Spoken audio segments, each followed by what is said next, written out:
Sizda qarzdorlik bor. Qarzdor insonda baraka yo'qolishni boshlaydi. Men Asmoul Husnadan 5 ta asmolarni tayyorlab keldim. Bu sizga qarzdan qutulish, baraka va rizq yo'llarini ochishga yordam beradi.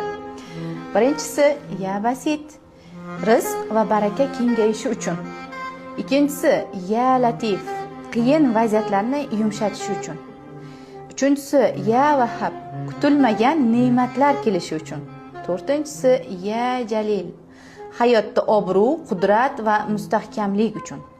Beshinchisi ya hadi, to'g'ri yo'l va to'g'ri qarorlar uchun. Hayotingizni qaysi yo'l tanlashni bilmaysizmi? Demak, Allohning mana shu 5 ta asmolarini aytishingizni maslahat beraman. Bu videoni qarzdan tezroq chiqmoqchi bo'lgan do'stlaringizga jo'natib qo'ying.